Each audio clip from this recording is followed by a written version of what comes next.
In yoga, we have long used practices to help create shifts in our life. You hear things like intention setting and manifesting and all of that in the more new age world. But yoga's been doing this for a really long time. It's just kind of the words and the terminology has shifted. And I think in terms of how systematic it is, yoga's definitely got it down. And we believe that doing a certain practice for a certain amount of time will help you begin to create a shift, some neurological connections that will empower a new pattern in your life so that you can continue to make changes in your life. Technically it's 40 days, but we're gonna do 30 days. I think 30 days is a wonderful goal to start off with. And it is that time of year that a lot of people come up with resolutions, your New Year's resolution. And for the most part, those don't usually work. And it's not because you're bad or anything like that.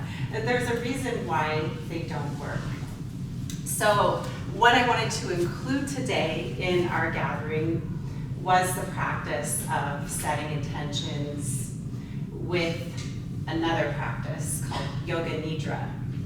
Yoga Nidra, it's actually a fairly new practice in the yoga world. I think it came about probably in the earlier 1900s, but it is based upon an older tantric practice, which involves, rotating awareness and energy through the body to help you come into a receptive mind state for creating the changes you want to create in your life. And so Yoga Nidra is a lot like that, in a very nice, relaxed state. So we're going to use intention setting. And intention setting in yoga is called sankalpa. So there is a Sanskrit word for intention setting, sankalpa. And I see this as the ultimate self-care. When you do this sort of thing, when you are creating a foundation for your life to really step into who you really are. So this is ultimate self-care, i.e. self-discipline. And though that word, discipline, carries with it some harsh connotations that make me, I'm getting a little better with it, but myself and many other people I know want to go the other way. I have since learned, working with yoga, that self-discipline actually means freedom. Otherwise, if you don't have that, you are in slavery. So that's a long conversation. But I hope with what I want to talk about today that it will shed some light on that. So sankalpa, san means to become one with, and kalpa means time, as well as subconscious mind. So you're kind of becoming one with this specific, I guess like time is a really hard translation to explain with that, but it is like now. Becoming one with this space of myself now, or becoming one with my subconscious mind. And the subconscious mind it's hidden. It's a hidden realm. It creates and operates a lot of processes that keep us alive that we don't have to be aware of. Like, it helps us breathe. You don't have to think about taking a breath. Your subconscious mind helps you breathe. Now, the yogis have realized that you can tap into the subconscious mind by working with your breath, because your breath is also, you can bring it into a conscious practice. So that's why the breath is so important. It's a wonderful bridge between, conscious and subconscious mind. So, sankalpa, we are one with subconscious mind. And it is a way to set intention to connect with your heart's deepest desire and highest purpose. So this use of sankalpa is a wonderful way to train your subconscious mind in a more proactive and optimal way. And it's generally understood in many self-help circles that the way we need to change how we operate is counterintuitive to working with and training the mind, okay? So usually we try to fight with our ego, which will automatically turn on what we like to call in the spiritual world here, our resistance. So you're like I'm gonna bend my resistance or my subconscious mind to my will. That usually doesn't work, and you usually fail. And the reason why, and this is in my own words, and I've written this down, it's kind of rambly, so bear with me. The reason why is because we all have like those internal processes, just like how we can breathe without thinking, our heart will beat without thinking about it because our subconscious mind does this. At the same time, we have a lot of mechanisms in how we operate in this world, and sometimes we call those coping mechanisms. Some of those are good and some of those are not so good. We have adaptive strategies. Some of them are more maladaptive than positively adaptive strategies, but they are there for a reason. Even though they don't always serve us optimally, there is a huge reason why those patterns are there. And yoga understands patterns. Yoga is all about patterns. If you really get into it, you're nerdy like me, there's numbers and sacred geometry and things like that, but it's because we see how this is all a pattern, and we are a bundle of patterns. So, and for some of us, these patterns we develop, these strategies, maladaptive strategies, were developed very, very, very young in order to help us survive in a situation that was not very functional. Some of us a little less so, some of us more so. But while these mechanisms helped us then, as we grow older and function with the rest of the world, they don't always serve our highest well-being and our highest good. And you got to think about it this way. These strategies came about to help us. It was like your subconscious mind developed this to help you and to protect you and to help you survive. So one of the most important things I want you to remember when you're working with yourself, rather than feeling like you have to battle yourself or you're just this bundle of self-sabotaging mechanisms, try to switch it and flip it around and think of yourself as as very, very wise. At one point you had to develop these strategies in order to survive, and that was done as for your protection and your highest good. But as you've grown, now you're learning that is okay. You're here, all of you are here for a reason. Most of you, if you weren't here, you probably wouldn't even be ready to talk about this. But you are here, so you're probably well on your way to identifying these things about yourself. And I've been doing yoga for a number of years, and I've had therapy and therapists, and this is all kind of along in this realm that we want to work with to become happier. We all want to be happier, and those mechanisms developed at one point to try to help us be happier. So when you try to force yourself into a new pattern, and something inside of you that you may not be listening to is saying, hey, this is counteracting this other thing that I've been doing for so long. This is not okay, and I'm going to do everything I can to make sure that you cannot do this. Think of it this way. It may be that more primal part of yourself. So think of the wild animal. What happens when you have a wild animal in a corner? What is the easiest way for it to get away? Straight through you. Yeah. And we do this to ourselves. So the quickest way is right through you. This is your resistance. Some of you might so call that your self-sabotage. But if you think of this as your survival strategy, your deepest inner wisdom, it is there to protect you. So when you notice your resistance rising as you go through a process of change, you may want to ask yourself what part of you isn't feeling safe with this new pattern. So you may find this when you're embarking upon something new or something different and parts of yourself rise up. The resistance rises up. I would like you to take note of that now and even have that intention there rather than being angry with yourself or frustrated with yourself. Ask yourself, what part of me isn't feeling safe right now? What's happening? What do I need to pay attention to and listen to? That's another aspect of the practice of yoga. The yogi is aware. The yogi develops awareness. So being a yoga practitioner is not all love and light. And I only have good vibes only. No. You go through a process of self-growth. Anyone who is serious about it, you will meet those parts of yourself. And you will find the struggle and you will find the joy and the bliss. It's all part of growing on this planet. As my teacher Guru Singh would say, it's Earth School.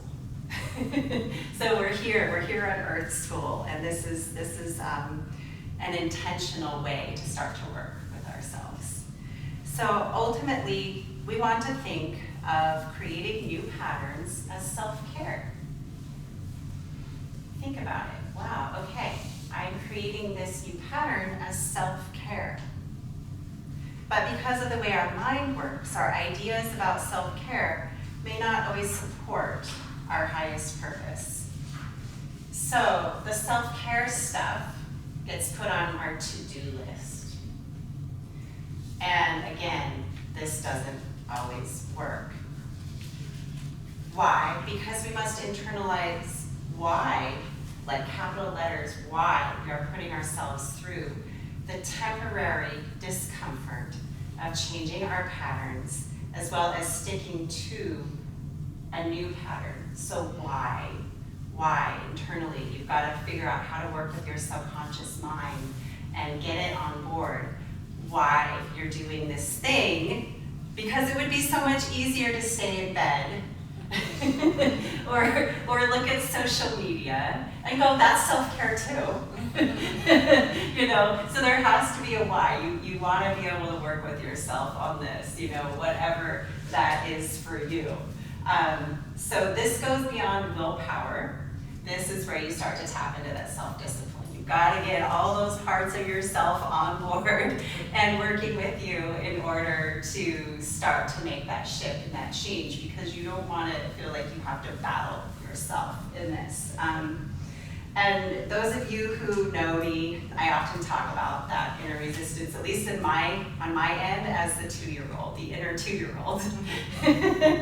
And I wrote in here, I said it feels like my inner 2-year-old gets railroaded when I put things on the to-do list and I have to do this and I have to do that. When technically those are things that would be helping me do everything else I need to in my life. But instead, it's the mindset that we tend to get. So for me, it's the inner 2-year-old. That if I push my inner 2-year-old too far, let's say, the 2-year-old, you want him to stop using a binky, and you don't help them develop strategies. Instead, you just try to force them to not have their binky, and then there's just a huge meltdown, and there's no communication is ever going to happen. So we want to not get to that place with ourselves. We want to develop those strategies with ourselves.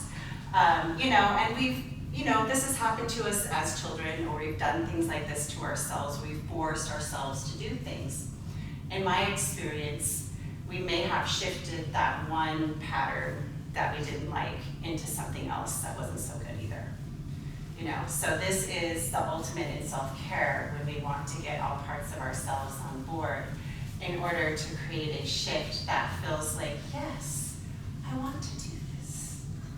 Maybe not every day, like, oh joy, this is so great. I created this pattern, but today, it might be hard, but I'm still doing it because I know how it helps my greater good. My practice is a little more extreme than others, but it was because it was what worked for me. It took me a long time to get to my practice, and I'm not telling anybody here that they should do it, but I have realized for me, I get up at 4:30 in the morning and come here and meditate with a very small group of other people that really like to do it too, and then we do a yoga practice. And I will tell you, not every morning do I feel like I want to do it, but I have found that it has elevated me in more ways than I can't even describe it. It's just really created the ability for me to have better self-discipline and to take care of myself better than I ever have before. So that's my experience with having a regular practice. It took me 16 years before I could do it as a yoga practitioner, before I could get my inner two-year-old to work with me. You know, I would have practices I would do off and on, do those challenges. Those are great. They're a great way to start. You know, also think of this as not a instantaneous thing that will happen. Maybe some of you will be like, okay, I'm going to do this 30-day challenge, and forever after that, I have this sadhana that I always do at this certain time. That would be amazing, but not everybody does that. So just remember too that this is a process.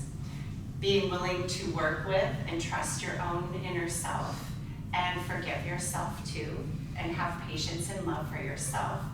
And then reevaluate when you create new patterns in your life and maybe it doesn't happen for you. What is it that was happening here? Again, why did I not feel safe? Or maybe I had an unrealistic expectation. You know, not everyone can do certain things at certain times.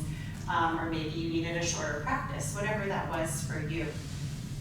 So the main thing though that we get confused about, and when we try to take on a practice, is we get confused about what it means to take care of yourself. So that's the railroading. You know, what does it mean to take care of yourself? I could easily flip, you know, my practice into, I have to do this. You know, I have to do this because it's what I'm supposed to do as the owner of the yoga studio who teaches people yoga. No, I've learned not to do that because it doesn't work. And then the other one, again, is that, okay, no, we're confused about what it means to take care of ourselves, and we often think of it as what we should do, which then goes to railroading. So, prioritizing your self-care as who you are, which leads to internalizing a value that drives the decisions and actions you take. So this is the shift. You want to prioritize your self-care as this is who you are.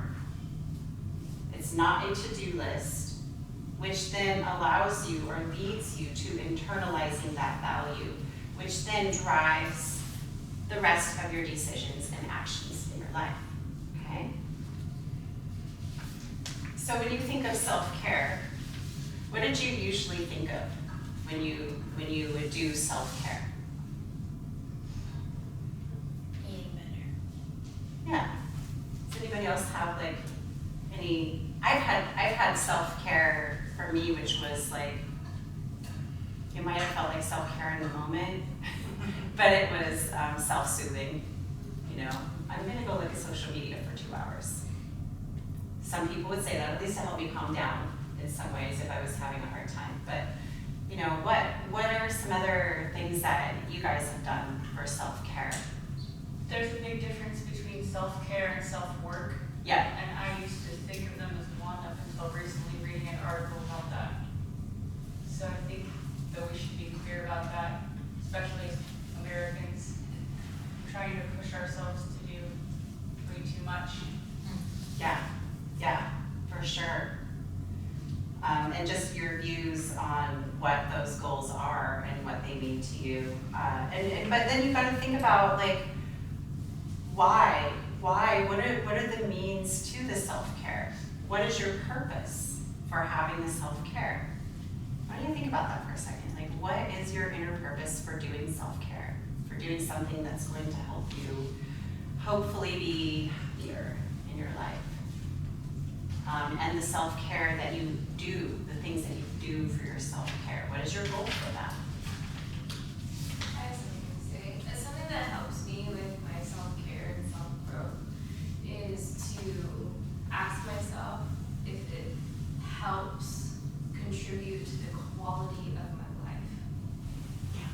And asking that question helps the accountability and self-check-in as well. Because there are lots of things that can be self-sabotaging. In the moment we look at our self-care, Yeah. a glass of wine or multiple glasses of wine,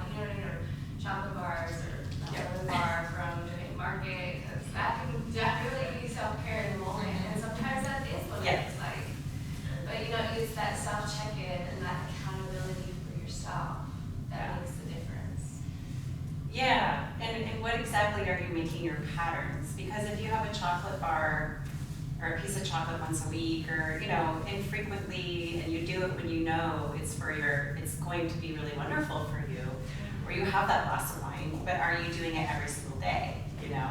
What is the pattern here surrounding is it a that? pattern or is it a ritual? Yeah. That intention behind it, where you're offering that value and that sustenance back into your life.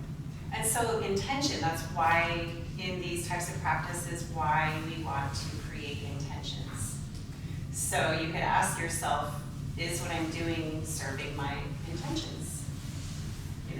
That could be another aspect to that as well, is what I'm doing serving my intentions.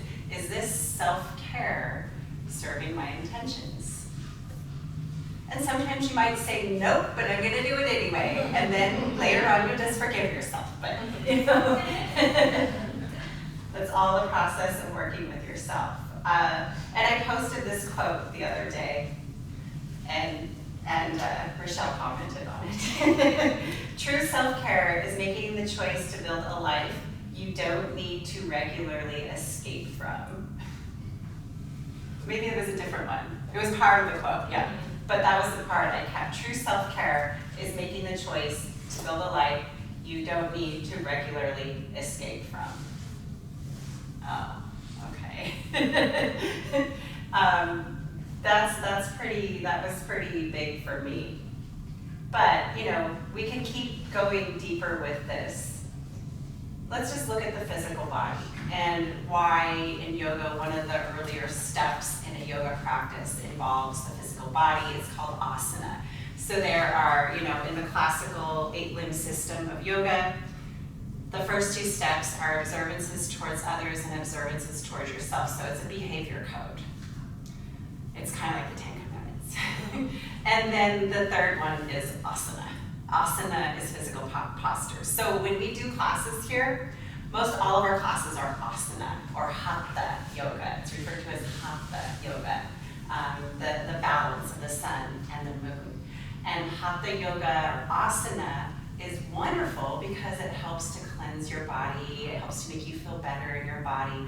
Ultimately, when you're into the more energetic aspect, it is to balance the energies in your body so that you can continue on more successfully on the path of yoga practice.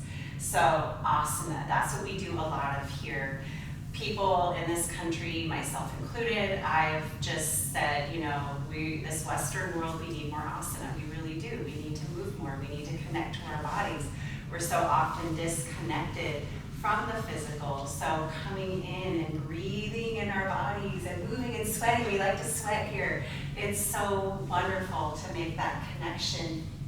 And then we know when you feel good in your body, that saying, when you have your health, you have everything. When you feel good in your body, you're physically healthy, you're more energized, you're more focused, and you're more optimistic. So that's going to help you step away from things like depression, anxiety, and helplessness. They'll help you cope with that as well. So you're right there developing a wonderful strategy to help you cope with, all the other things that are happening in the world. And that's, part of that step. You want to become more physically healthy. You want to feel better so that you can start to work with yourself on this level of mind training. And yoga is basically, Star Wars, Jedi's, Jedi mind training. I always call it that. That's what you're really trying to do here. You want to be able to put yourself in a state of more ease, relaxation, a state of more awareness, so that you can start to work with your consciousness and start to work with your mind. So you can see how just this simple thing of maybe having a very sharp intention and committing to your body health will start to take you down this wonderful path if you so choose to take it. I mean, everybody I know, even if they're not doing a yoga practice, that is committed to their physical health. Most everybody I know that does it in such a way that they know that they're nurturing themselves, they naturally, I feel like they're yogis at heart anyway, even if they never say they're doing yoga. So yoga to me is a logical path. So finding that way to prioritize yourself. We have so much going on in our lives, you know, in the first place. Okay, for physical practice, there's that saying, if you say you don't have a minute to meditate, you need to meditate for an hour. But, you know, you're supposed to get so much exercise per week, you're supposed to eat whole foods and make all your food and you know, have this very, very diet and stay away from processed food. That's just on the physical level. Then we have like all of society's expectations on us, and you're supposed to be a certain size, and you're supposed to look a certain way. There's so much on our plates that we're being expected to do.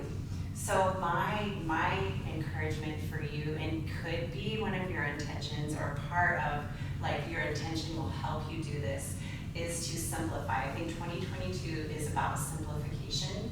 So how can you simplify your life a little bit more so that you don't feel like you're pulled in so many different directions? Some things are gonna have to go, but how can you simplify enough so that you can prioritize your self-care, so that you can function better in your lives? And I know some of you here have already done that, but there's always a way to up-level, you know. So often when we think of exercise and eating well, we want to go to like you know, like a program or a plan. This kind of is. It's a little bit of a check-in. But here at the studio, we have all kinds of different options for you to take many different classes. And you can do it anytime you want to. You don't have to meet me at 5 a.m. Oh, I love it because it's fun. But you can choose many different times, and you can choose, like you can look at that calendar and pick out the classes you want to do. We have a little bit of flexibility. You can do up to 5 doubles. Now, if your schedule is super crazy, and even like 5 doubles is going to be hard for you, please just talk to me. I'll tell you, for me, it's easy because I don't want to come on Sundays, so I count one of my meditations in one of my classes. Then I have a double. I'll have 4 doubles this month, and then I'm like, all right, then I get my Sundays off. So however that's going to work for you, think about how you're going to create your schedule for the next 30 days. This is up to you. That chart out on the wall, we're probably going to put more up there. I want you to write your names on the space. And every class you take that counts. We're going to have stickers, and you can put a sticker up there. Because I like to involve the inner 2-year-old in fun ways. Stickers are fun. And it's just a really wonderful way to help you track and be a part of the community as well, your classes. And then on Wednesdays, I'm going to do a check-in via Zoom. It's just totally optional. Again, I want you to feel like this is for you. You're not going to fail the challenge if you don't make the check-ins, but I will do Wednesday Zoom calls. They're on the schedule. And we'll send you a link through for the live stream link for the Zoom call. And basically, we're just going to check in for about 20 minutes and see how everyone's doing, and if anybody has any questions or needs encouragement, then I'm here for that as well. So a lot of this is really, really optional. I'm going to record this talk. Well, we are recording this talk, and we're going to put it on the video channel. Yay, thank you, John. John's going to do that part. So if you want to come back to it and listen to it again to be refreshed with some of these concepts, you can access that. And then you will have access to the video channel if you're a non-member for 30 days afterward, if you would like to practice some of the classes on there as well. So we're not going to railroad ourselves. We're going to work with ourselves. We're going to trust ourselves. We're going to have in mind simplification for our lives so that we can support our intentions in our life. All right? So this is really one of the, I think, best ways to create a positive change in your life. When you are positive with yourself, okay? Let me see, I'm gonna go through my notes a little bit more to make sure, because I have so many notes. I can't believe I did so much in here. What is going on? So, in the list that you might want to think about when we come up with our sankalpas here, easy for our rational minds. So again, the goal, like provide rationale. Like what is your rationale for doing this? What is really important to you? How does this yoga practice, you can start to think about that. First, like what is my rationale? What's important? And then as you practice your yoga, how is this going to help me with this? How am I going to build life choices around this so that I can continue to create this program of self-care, which is everything that's going to help me be who I want to be or continue to be who I am in this world.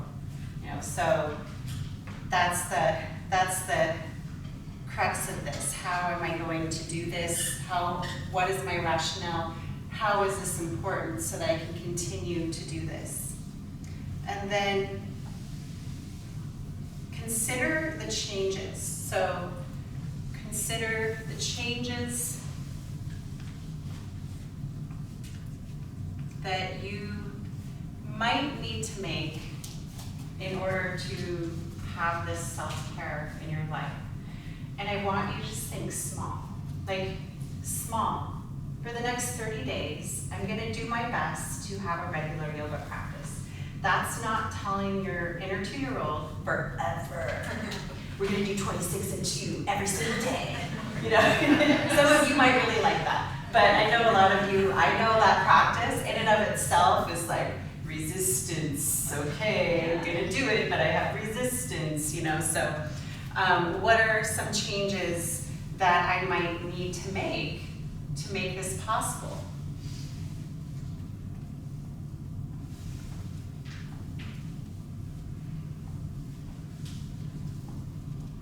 And it could be a bedtime, it could be small things like that. Sometimes it can be for some people, I'm gonna make myself a breakfast in the morning, so I can help support myself a little better energetically. And then when you do this, when you start to do this, be prepared to continue to make little changes. So have that. You will continue to make changes. Little changes.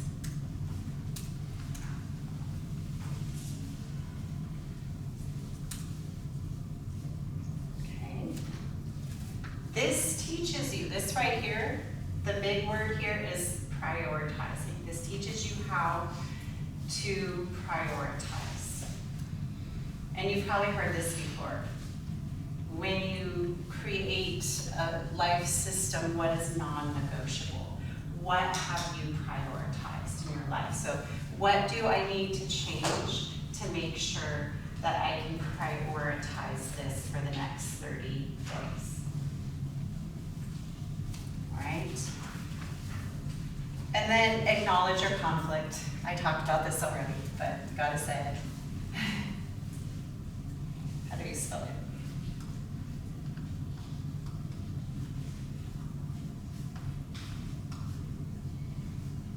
You guys can read my writing. All right. So this can be even in anticipation, because a lot of us here already are getting to know our inner conflict, our resistance, our inner 2-year-old. So acknowledge it, anticipate it, make sure that you're not railroading yourself. And again, self-compassion, big self-compassion here. And that can look many ways. And this is a conversation I have a lot about having a regular yoga practice. People think that they have to lose weight or look a certain way or do things a certain way in order to take the class. You don't. I mean, I've shown people how you can do 26 and 2 and just barely do it, and it feels so good. You can come and just be yourself and rest whenever you need to and modify as you need to. Again, remember the priority is for you to show up for yourself. It's not for you to do a perfect headstand or sit down further in that lunge, so much so that you end up hurting yourself. Self-compassion. Showing up every day is going to take you a lot farther than 2 hours of yoga, intermittently here and there, and then expecting yourself to be perfect. And another saying, I love my sayings here, perfection is the enemy of excellence. So put that in there too. Have yourself, self-compassion is a really, really, really big deal for this. So, I want to try to wrap this up. When we're working with this, these are things I pointed out to help you work with your inner resistance and how the human mind works. We're working on retraining our minds. Yoga has been working on this for a really, really, really, really, really long time. The practice of intention setting, let me see if I can find this, is basically, it's not a, I'm gonna stop doing this. It's not, I'll quit smoking, or I'm gonna lose 20 pounds, or I'm gonna be nicer to people. That is a good one to have. Instead, an intention would be, I practice kindness towards others. It is a statement of fact. And the yogis believe when you do that, you're bypassing the thinking mind. That you're putting this into the subconscious mind. And when you work with intentions, ideally you would say this to yourself every day. You would say this to yourself every day in your yoga practice, out on your walks or whatever you do.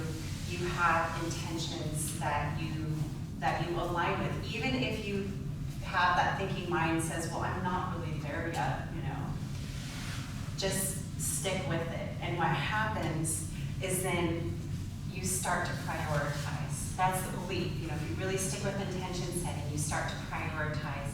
You begin to make changes in your life that will support your intention.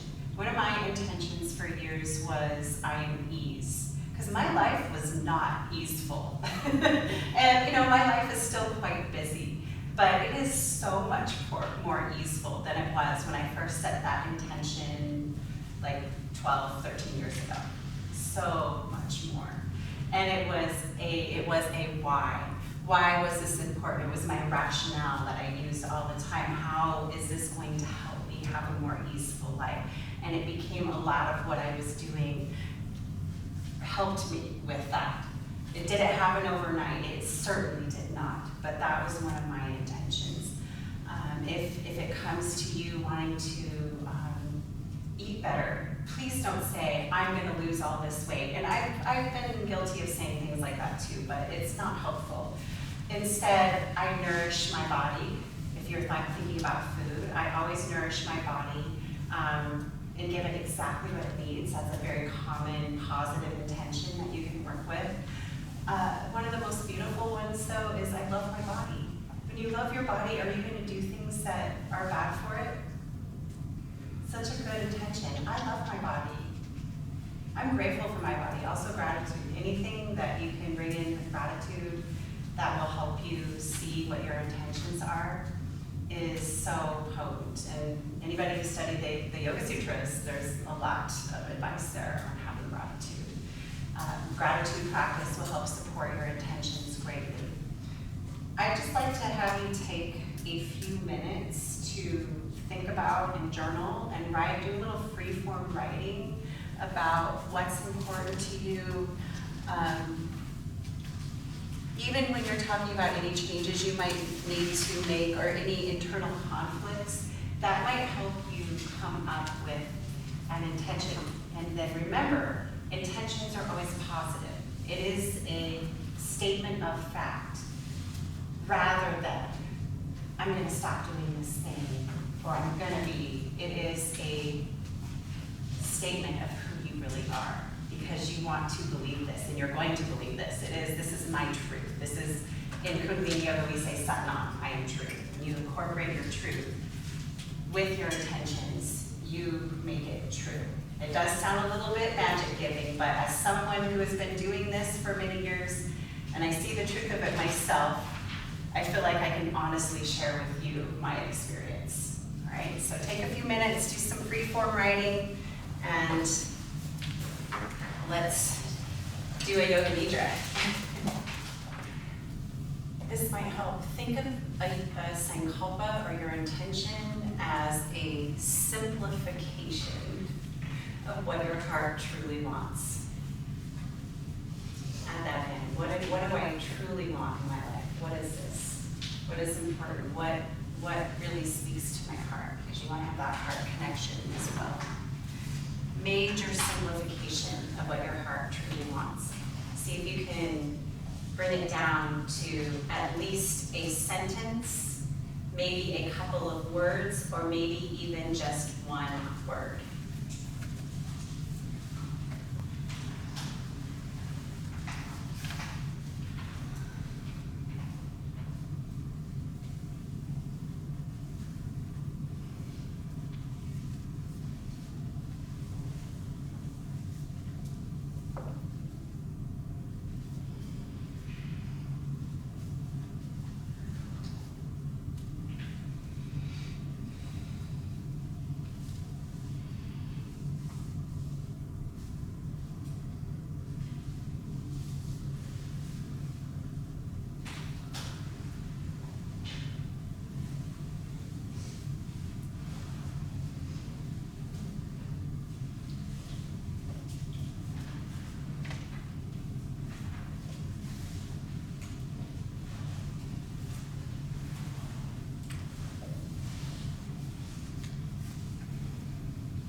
Anybody has any questions, please ask.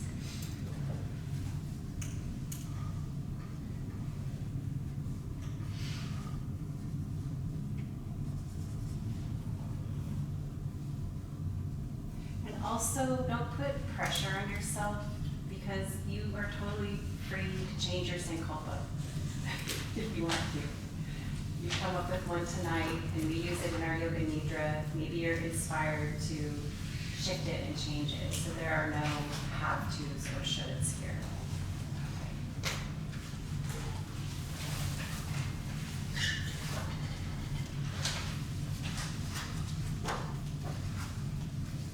It's a pretty quick process. We're just going to go about 1 more minute.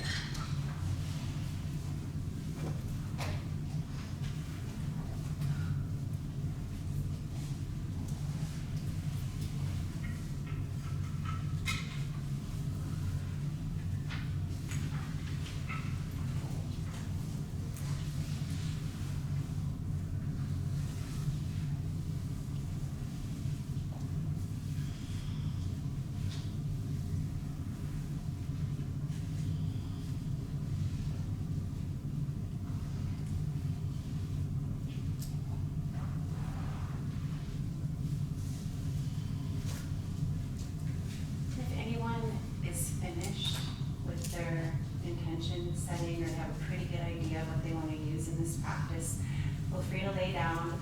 I will give you a few more minutes while I describe Yoga Nidra. If you need a little bit more, you can continue to write.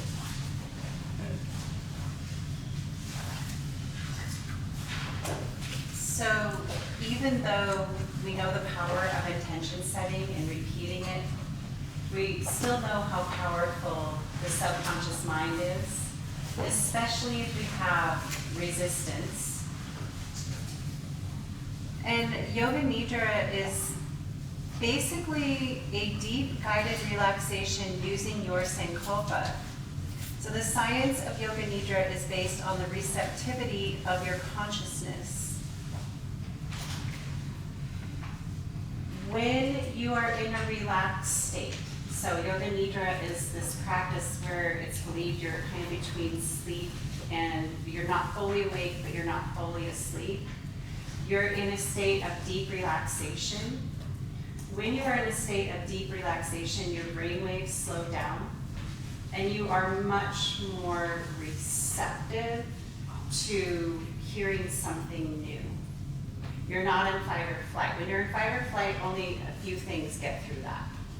And If you happen to be someone that experiences a lot of anxiety, deep relaxation practices may be very helpful for you to create a shift. I think most of us experience a lot of anxiety in this world.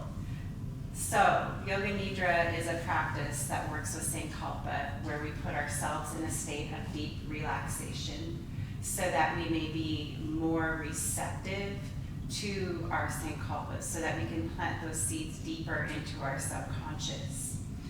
Yoga Nidra, it is very relaxing for the body.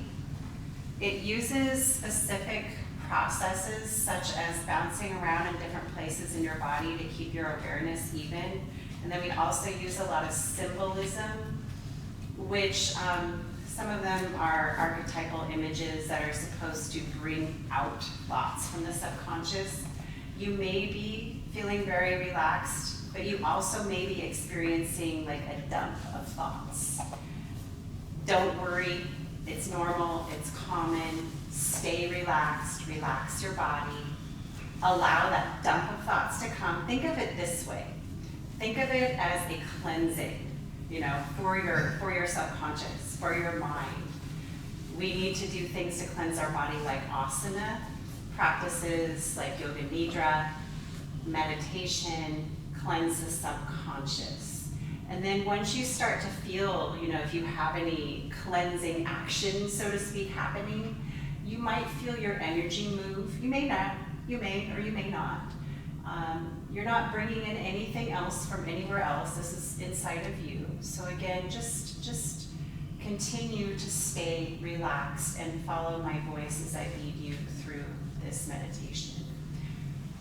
Get yourselves comfortable now. And then John, thank you for turning on the lights. Let your palms face up and your feet fall open.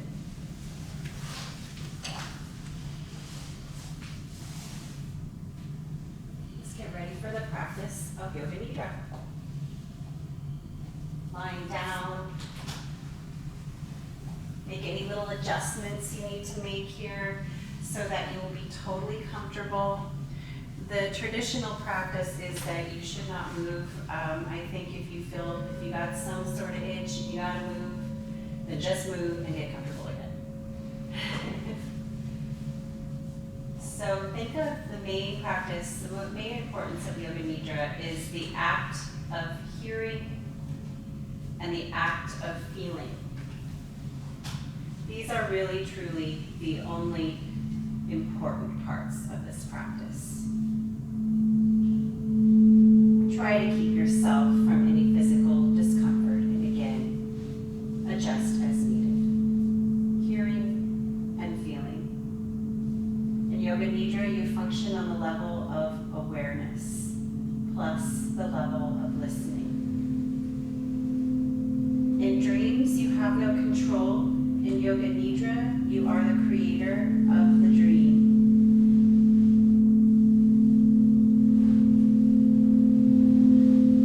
Say to yourself mentally, I will stay awake. I shall only listen to Ara's voice. Repeat to yourself, I will stay awake.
to identify the source. Just notice.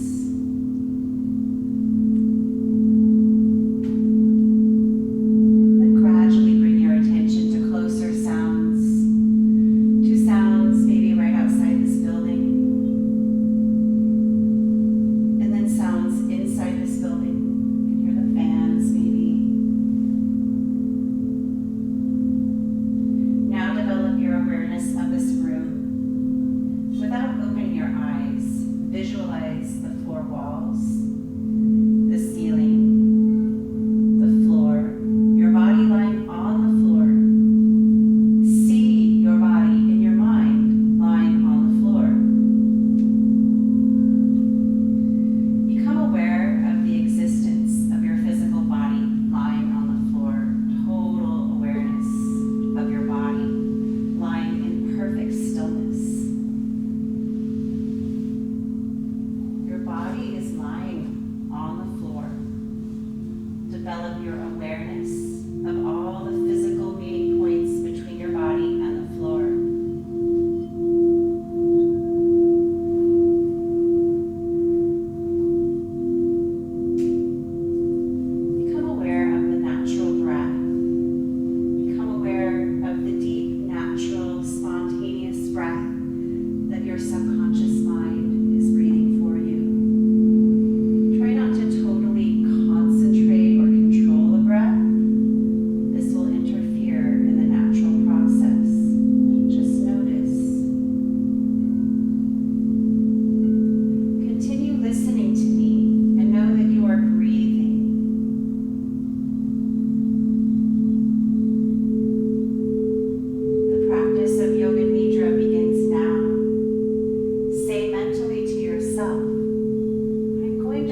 throat to navel. Try not to force the breath, just awareness of the process.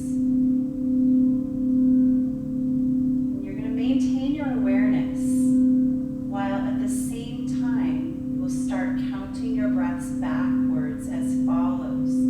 I am breathing in 54. Stay with me. I am breathing out 54. I am breathing in 53.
awareness of lightness. Cold. The experience of cold. Awaken the experience of bitter cold in the body. Imagine you are walking on a cold floor in winter. Your feet are very cold. You feel cold all over. Awareness of coldness. Awareness of coldness.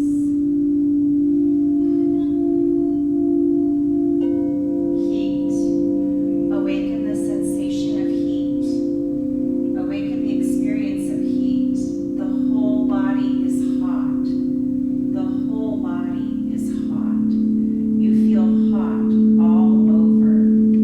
Recollect the feeling of heat in summer when you are out in the sun with no shade. Heat all over the body. Heat all over the body. Awareness of heat. Pain. The experience of pain. Concentrate and try to remember the experience of pain. Any pain you have experienced in your life, mental or physical, recollect the feeling of pain.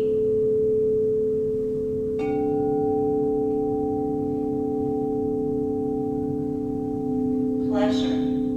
Recollect the feeling of pleasure, any kind of pleasure, physical or mental. Recollect this feeling and relive it. Make it vivid. Awaken the feeling of pleasure.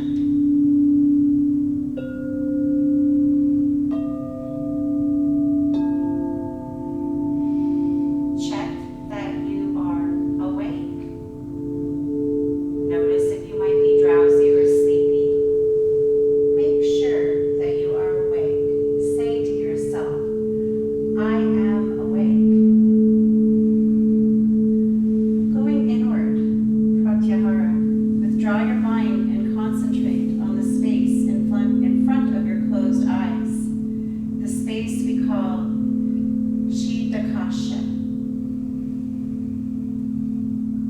Imagine before you a transparent screen through which you can see infinite space. A space that extends as far as the eyes can see. Concentrate on this dark space and become aware of any phenomena that manifests within it. Whatever you see is the manifesting state of your mind.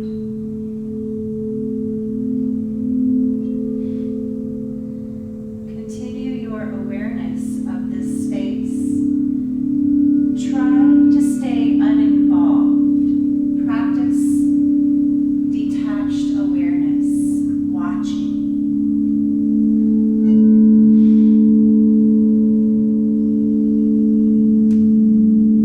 Moving into visualization.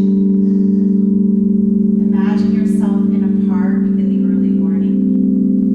The sun has not risen and the park is deserted except for yourself.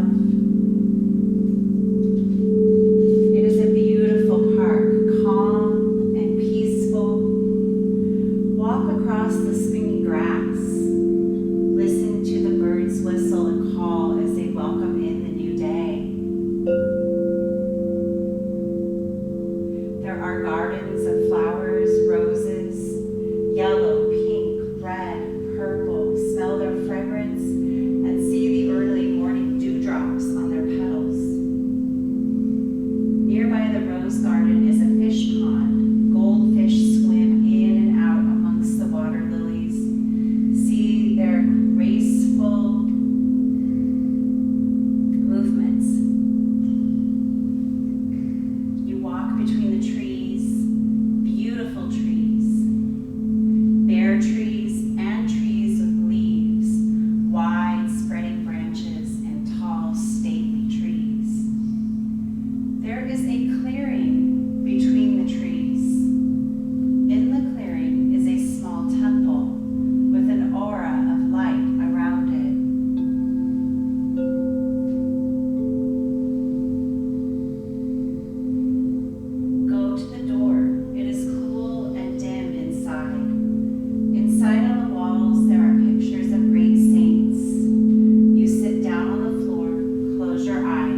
same attitude.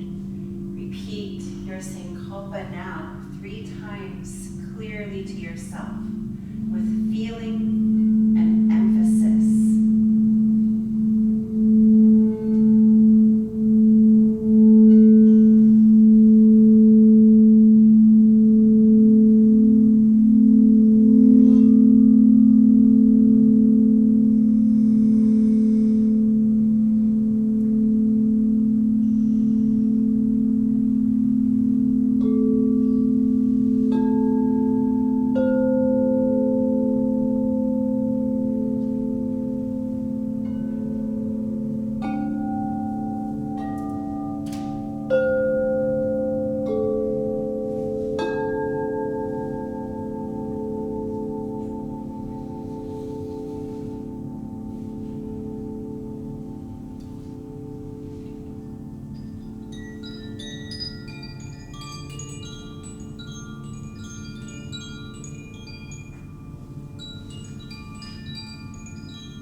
Become aware of your breathing again, your natural breathing.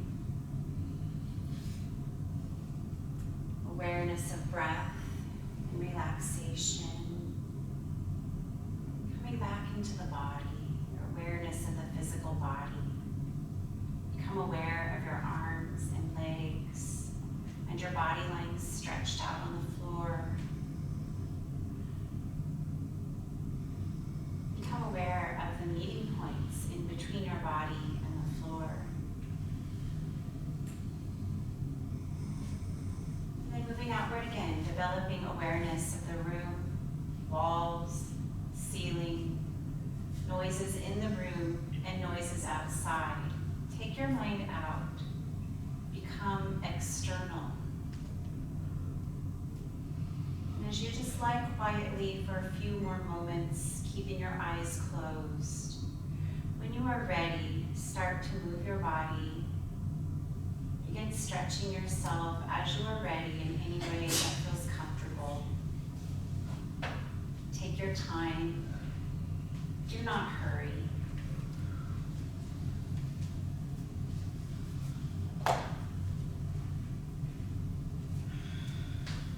And at any time when you do feel that you are awake, slowly find your way up to a seated position.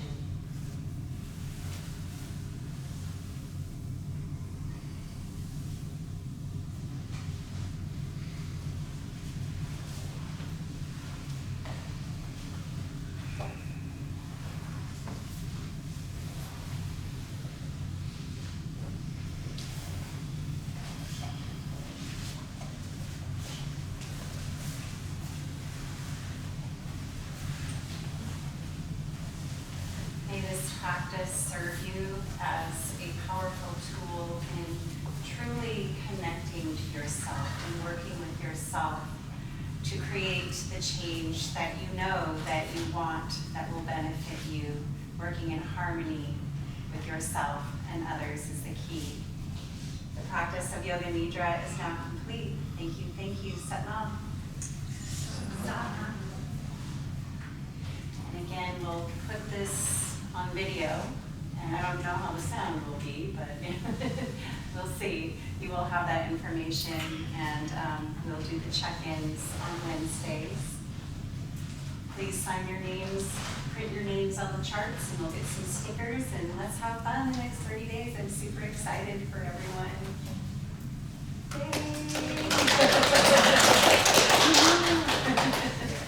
And I'm always here. Feel free to email me. If you have my number, message me. We have the messaging service. I'm